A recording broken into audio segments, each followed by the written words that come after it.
Hello everybody and welcome to the Fortress of Solitude. Today we're going to be checking out Superman, The Last Days of Lex Luthor Issue 2 by Mark Waid, Brian Hitch and Kevin Nolan. Mark Waid's Superman Black Label book finally returns after almost 2 years of delays thanks to Waid and Hitch being very busy men. For those, myself included, who need a little bit of a recap, the basic premise is that Lex Luthor is dying and it's up to Superman to save his arch nemesis by any means necessary. Of course, Lex makes things hard and reveals his sickness to the world, and that Superman is going to help him, which causes unrest as the world thinks that Lex should just be left to die. The Daily Planet report on the story, and even they are divided, as Jimmy thinks that Superman should know that the world doesn't want him to save Lex, but Lois reminds him that Superman believes he is doing what is right, and he doesn't kill, since if he did kill, it would never just end with one death. There would always be another, and then another, and it would just be an excuse to keep doing it. Now, this is a good and relevant conversation to have about Superman, reminding the characters and the audience that Superman has certain rules he follows, and ones that do make him Superman. They make him a hero. It's more interesting that he does not kill and wants to actually save everyone. The problem I have with this though is who the conversation is between. It's between Lois and Jimmy, two people who should know Superman better than anyone else. Lois is in the right here. She's telling Jimmy the right thing. But Jimmy is Superman's pal. He should know all of this already, so he shouldn't be told any of this. It would have been much better if Lois was like being interviewed on like the TV by like some journalist or something, and they tried to, have a gotcha question with her, and then she delivered this speech about Superman not killing and seeing the good in everyone. It would make a bit more sense than doing it with Jimmy. Lois believes that Superman will find another way, as at the Fortress of Solitude, Superman looks after Lex, having seen Lois defending him via his telescopic vision. Superman still has some options to try with Lex, grabbing a Legion flight ring and taking him into the 31st century, where the Legion of Superheroes is battling the Fatal Five. Clark being excited to see the Legion and even tell Lex about them is really cool. Clark never gets to see them all that much unless it's like a big event, so it's like seeing old friends after a long while, and Lex never really had any interactions with the Legion, so bringing him along for this is quite cool as well. It's an interaction we'd never really get. Superman introduces Lex to his friends, and we learn while Superman inspired entire legions of superheroes, Lex is barely a footnote in history, with the heroes even joking that they don't even really know who Lex is, figuring that, oh, is that Metallo? Is that Parasite? Who knows? I like that because it clearly like affects Lex as well, that like he's not some big remembered villain in the future. No one really cares about him. He's like just a nothing in the grand scheme of things. Superman and the Legion take Lex to the Legion HQ, where they meet with Brainiac 5, who is going to use some of the future technology to help figure out what is happening to Lex. During the tests, Clark thinks about his childhood again in Smallville with Lex and how he came to see Lex's lab, bringing him some equipment he could use in his experiments. Lex invites his friend in and reveals that he's actually built a device that will be capable of opening a wormhole in space and time. To power the device, Lex shows Clark a green meteorite which he found near Clark's family farm. Unbeknownst to Clark at the time, this was actually kryptonite, and he begins to be weakened by the rock, as Lex monologues about how it will allow him to reach the stars and beyond. We saw a lot of the young Clark-Lex dynamic in the first issue and was built out very well there, and Waid continues to expand on it in some really awesome ways here. Lex is just blinded by his intelligence and his arrogance, that he can't see what's right in front of his eyes, that, this is affecting his friend, and, his friend is an alien, more or less. It's very much like how the Smallville show did their relationship, where, they did this very sequence time and time again, where there'd be kryptonite in Lex's possession, and Clark would be affected by it, or kind of have to play it off, or play off why he has to leave or something. So it's in that regard stuff we have seen before, but it's always really interesting me, and it then even takes a more interesting turn there, as while the kryptonite weakens Clark, it causes him to kind of recoil in fear. He doesn't know what's going on, so he's, scared, which Lex takes as him being scared of the technology around him and what he's doing with this big wormhole portal thing, much like what the rest of Smallville has been towards him, been very fearful or not understanding of like what he is doing, and thus have shunned him, or at least they've shunned him in his eyes. Angered by his so-called friend's betrayal, Lex throws the weak Clark out of the lab, locking the door and beginning his experiment, which actually manages to work, opening a portal to Krypton in the past. It's short-lived though, as it explodes, showering Lex with fire and blowing up the lab. Superman watches his memory with Saturn Girl, who couldn't help but eavesdrop on the memory. Superman reveals that in the wake of the explosion, Lex was never seen in Smallville again, and no one even knows what really happened to him except for Clark. The regret we get from Clark here is really quite good. He wishes that he could have helped his friend, both in his experiment and from the fire. You know, he could have used his powers, but the kryptonite prevented him, and maybe even telling Lex his secret could have changed so much in both of their lives. Clark and Saturn Girl are then pulled from the memory by Brainiac 5, as Lex has another seizure thanks to the pathogen in his body, which is drawing energy from an outside source, turning his body into a human furnace. Brainiac 5 reveals that he has seen similar cases in other species, but these remedies are for 31st century humans, not 21st century humans, and it's something that Lex could not withstand, meaning they cannot help Lex Luthor. Lex asks the very obvious question, why can't they just kind of Google what happened to him in history? Brainiac 5 reminds them that the historical data from the 21st century was lost or corrupted during the Great Disaster. So with no other choice, Superman and Lex leave. But that's not before Brainiac 5 reminds his friend Lex is the enemy, so he must stay vigilant. Interestingly though, we actually find that the Legion actually lied to Superman. They know full well what happened to Lex, not wanting to tell Superman what happens to him, as they are afraid what he might do if he found out. I really like this whole thing with Superman, again, being against old friends as he tries to save Lex. Everyone knows what Lex has done to both the world and to Superman, and they still can't really believe that he would help him after all this time. Wade also drops in the mystery of like, what does become of Lex? Like, what does he become? Like, obviously it's hinted at something very nefarious, but what if it's like kind of the opposite, and maybe Lex becomes like Superman's savior or something, or something that helps Superman or something, and in them knowing it like changes the future or something. Like, maybe it could be something like that. I'd like it to be something like that, because having a sinister intent to this is kind of cliche and very tropey. I could also seeing it just being that, just because so far the story has been very more of what we've seen before, basically. No help from the future, Superman and Lex return to the present and head to Themyscira, hoping the science of the Amazons can help him. Wonder Woman, however, isn't about to let a sociopath like Lex Luthor onto their island, since he has arrest warrants in 32 countries, and the Justice League have been tasked with bringing him in. Superman agrees to deliver him to the authorities after he has been cured, hoping that her and the Amazons can help heal Lex with their therapeutic rays. Now this is where the book kind of took a turn for me, as Wonder Woman responds to Clark asking for help by just fighting Superman, angered that he would even dare bring Lex there for help. This is really set out very weirdly, and almost like Mark Waid just doesn't know how to write Wonder Woman, which I know he does because he's written her countless times before, done really well, but here it felt like they needed an action scene, because we're over halfway through the book and there hasn't been like an action scene, and it felt like, oh well, we need something to break up all of this talking, so let's have Wonder Woman fight Superman, because she's saying things like, oh, Lex needs to die, he needs to be killed by you, Superman. She's saying things that like she shouldn't be saying, because Wonder Woman is a paragon of peace and compassion.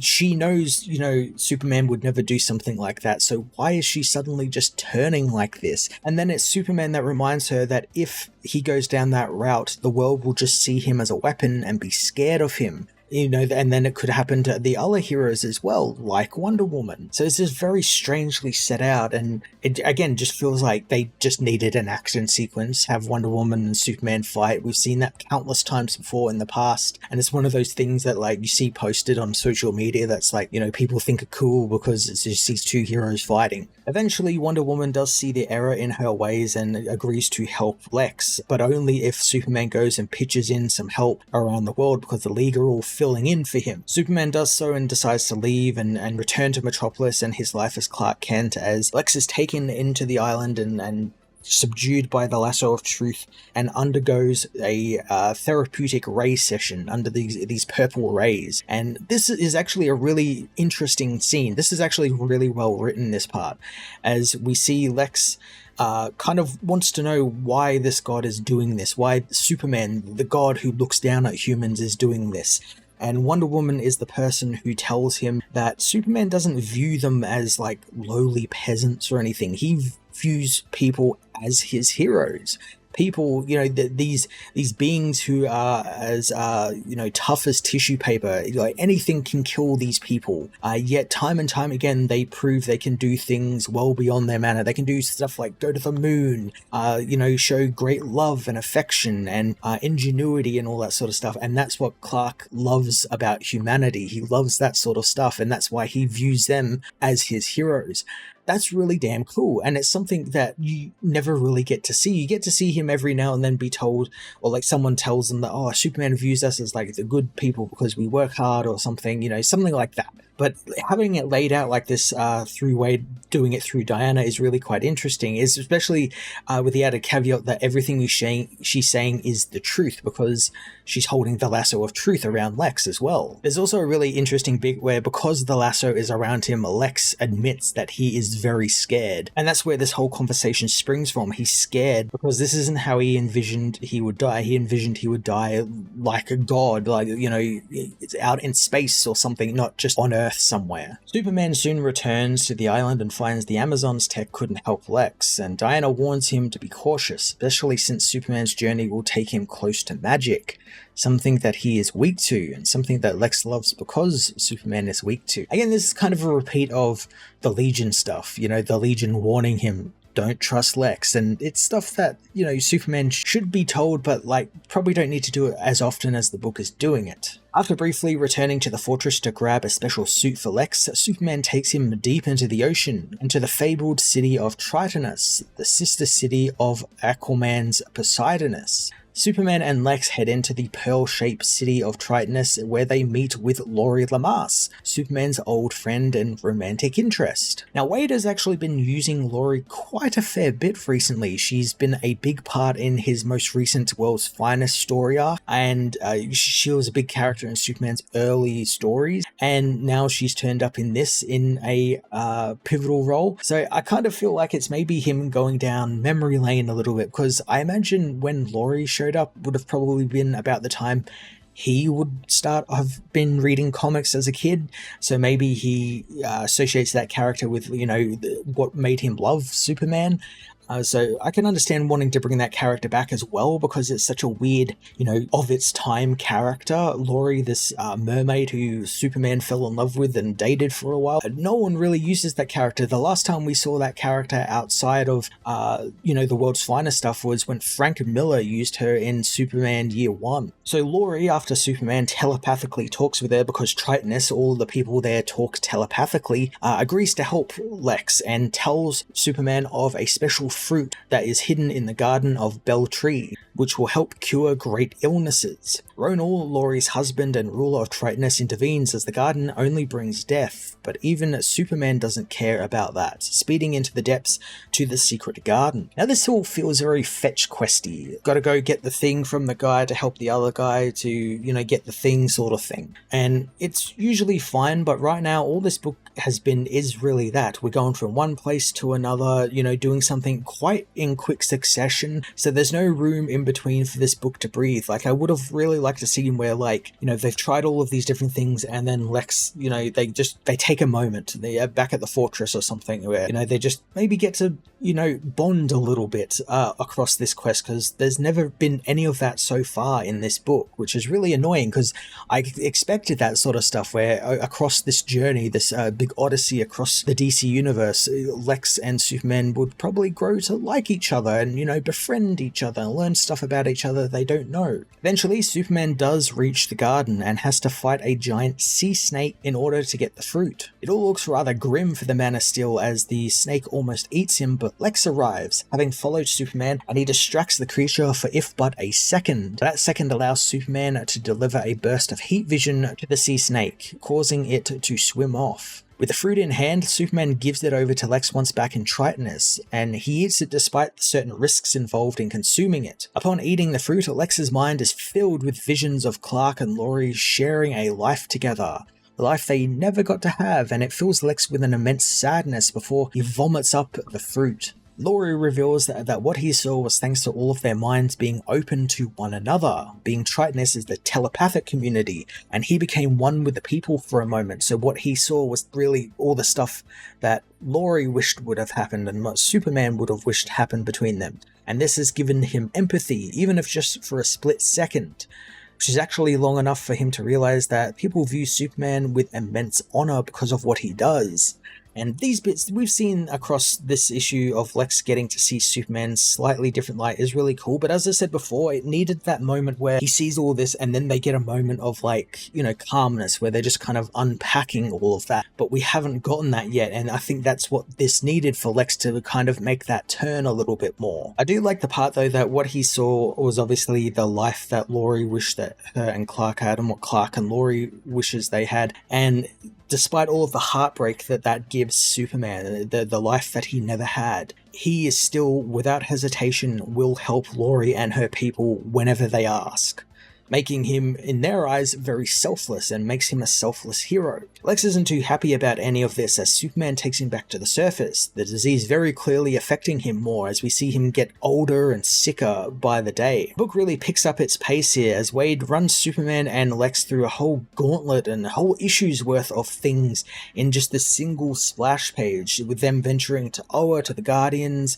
Quad, to the Weaponeers and Dominators, Mixel, Spitlick is there, like all of these people who Superman has taken Lex to try and help, and none of it has seemed to work. And this feels like this stuff was planned for issues, but maybe the delays hampered that, we got to get the book out now, so we can't really do any of this stuff, so we'll just do it all in a splash page, because there's some really fun stuff in there. I would have liked to have seen what Mixel Spitlick would have done, the more cosmic side of things, like the Weaponers of Quad and all of that sort of stuff would have been really interesting as well, because they've had ties with Lex in the past. So it's a shame we didn't get to see that more fleshed out in another issue. Eventually Lex gets weaker and they return to the fortress for a rest, with Superman working to try and find some way to help Lex with his own technology. Superman even tries to get Lex to help humanity while he still can and just, give them something that could give them some sort of hope. But Lex isn't interested in that, demanding the hero focus on him, and he even begins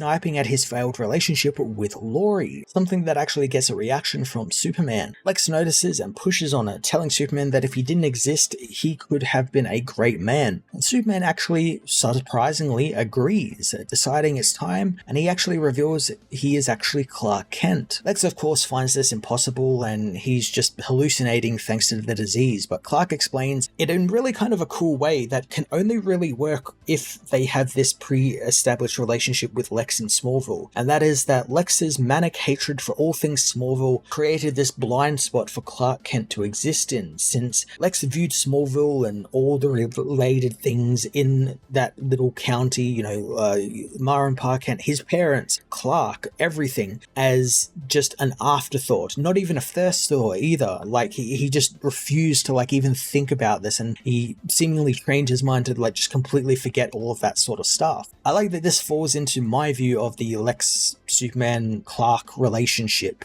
and how they can exist right in front of the villain. Lex just refuses to acknowledge his past because it was so painful for him that Superman is right there and he can't see it. As well, it goes into the fact that he's so self-centered and arrogant he can't see what's right in front of him. Clark takes some responsibility for what happened to Lex back then, having failed Lex as a friend, and maybe if he had actually told him who he was back then, he could have saved him. Clark's apology, however, falls on deaf ears as Lex just thinks that he is trying to make it all about himself, as usual, and Lex continues to prod at Superman and Laurie's failed relationship, so much so that Clark snaps, breaking a sunstone crystal, which he actually finds hurts him, cutting his hand open. He soon finds that all his powers have disappeared as well, figuring that it was Lex who did this, and this was all some sort of elaborate ruse. Clark flies into a rage and attacks Lex for the obvious betrayal, and I like how he's more angry at himself than Lex. He's angry at Lex, of course, but he's upset that he let himself get deceived by this villain, and also kind of blinded by his own, need to save people. Like, that's actually a little part. It's not really overtly explained, but I like that is also a part of it as well, that he let his drive to be a hero kind of blind him in a way. That's really interesting. Lex, however, reveals that he had no idea this was going to happen or what's even happening, and soon he's proven right as the fortress wall explodes open and Brainiac arrives, telling Superman that he speaks the truth, and Lex had nothing to do with this as this trap was set by him. So this really kind of came out of nowhere. This was all an elaborate ruse by Brainiac to defeat Superman, and honestly, it leaves me a little disappointed that it wasn't some more intimate story between Clark and a dying Lex like we've been getting so far. It still could be, of course, the Brainiac attack could just be sort of ill-timed, which would be kind of funny as well. That would be really an interesting swerve where all of this is happening and then Brainiac attacks it just the wrong time. That could be pretty cool because it could lead to Lex and Clark having to work together, which I think they're going to end up doing anyway. But it's just a little bit disappointing that it's now being framed in the fact that Brainiac was behind it all because he's a big smart villain. Superman, The Last Days of Lex Luthor issue 2 was a real tricky one here. It hampered by delays which really took the steam out of the story, and really it's telling a story we've witnessed a few writers do, the Clark-Lex relationship, how it works, how it doesn't, the two having to work together reluctantly. It's things we've seen before. It has its moments to shine though, since it's definitely being written by someone who has a handle on Superman and Lex and their relationship, but it also has some real pacing problems and just kind of flies through so much in such a short amount of time, as well as the handling of some characters outside of Superman and Lex, like a Wonder Woman, is really quite questionable, and I don't understand why she was written like that when Mark Waid has written her much better elsewhere. Hopefully issue 3 doesn't take 2 years to come out and kind of answer some big questions and feels a little bit more better paced. I'm going to give this issue a 7 out of 10.